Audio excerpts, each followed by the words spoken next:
ده الريلمي سي 75، وده يعتبر أول جهاز في الفئة الاقتصادية يجي بمعيار حقيقي لمقاومة المياه IP69. والنهارده هنشوف حقيقة الجهاز ده وايه نقاط القوة اللي فيه وايه نقاط الضعف، وهل يستحق ان انت تشتريه ولا في اجهزة تانية احسن. يلا يا صديقي ما اطولش عليك ويلا بينا نبدأ. وحشتوني، وكل سنة وانتم طيبين، ورمضان كريم يا رب علينا كلنا. من سنة تقريبا والمنافسة في الفئة الاقتصادية على قدم وساق، لأنه طبعا أسعار الأجهزة في الفئة الاقتصادية يعتبر في متناول الجميع، وأكيد طبعا الأجهزة في الفئة الاقتصادية بتبيع أكتر من غيرها. والنهاردة احنا عندنا واحد من الأجهزة دي وهو الريلمي سي 75، وطبعا جهاز في الفئة الاقتصادية فأكيد الجهاز هيجي بالكامل من البلاستيك. فمواد التصنيع بالنسبة للظهر والفريم كاملة من البلاستيك، ومن الجنب عندنا بصمة الصباع لفك الاف، ومن تحت عندنا منفذ الشحن والسماعة الوحيد. وزن الجهاز 196 جرام، والتخانة بتاعته 8 مللي. والتركيز طبعا في الجهاز ده، وزي ما بتشوف الاعلانات بتاعت الجهاز في كل حتة، وهو موضوع مقاومة المية.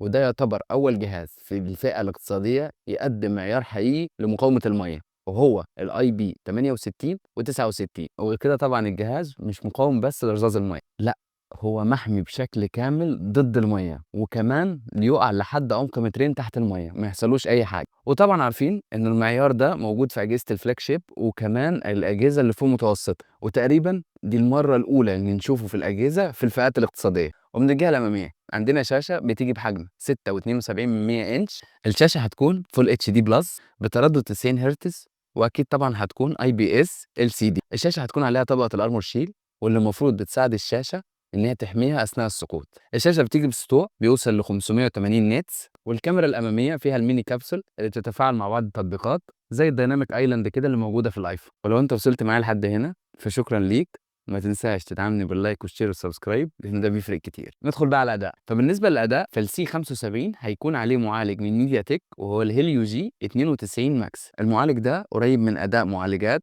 زي الجي 91 وزي السناب دراجون 680 والسناب دراجون 685. قدامك اهو ارقام الجيك بنش بمقارنه بالمعالجات التانية. هو قريب على مستوى الاداء من المعالجات دي. والكويس هنا طبعا ان انت عندك موضوع توسيع الرامه، وده اللي هيساعد بشكل او باخر في تحسين اداء الموبايل، بحيث تقدر تضيف رام افتراضي لحد 16 جيجا بايت. وطبعا عارفين ان الرام الافتراضي ده متاخد من ذاكره التخزين. وطبعا يا صديقي اكيد هتسالني عن مستوى الجهاز في الالعاب، فعندنا مثلا ببجي موبايل هتوصل ماكسيمم لحد 40 فريم. وطبعا عارفين ان ده معالج اقتصادي وده المتوقع منه في اداء الالعاب. وطبعا في نفس الفئه السعريه دي في معالجات تانية اقوى من اللي موجوده في الموبايل ده زي مثلا الجي 99. لكن لو حكينا بشكل عام فواجهه ريلمي واجهه سلسه وخفيفه، فهتخلي استخدامك للموبايل كويس ومش هيضايقك. الجهاز جاي باندرويد 14 وهيوصل له اندرويد 15 في اقرب وقت كتحديث رئيسي. بالنسبه لكاميرات الموبايل، الجهاز ده عليه كاميرا رئيسية 50 ميجا بكسل بفتحة عدسة f1.8.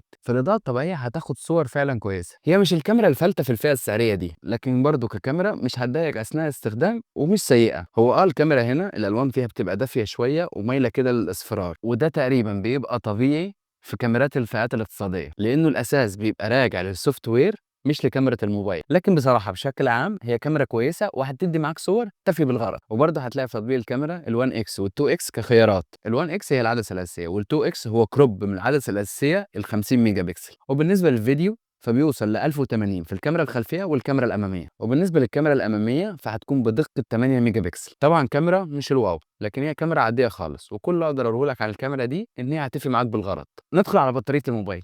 فالسي 75 جايبه بطارية 5828 ملي أمبير.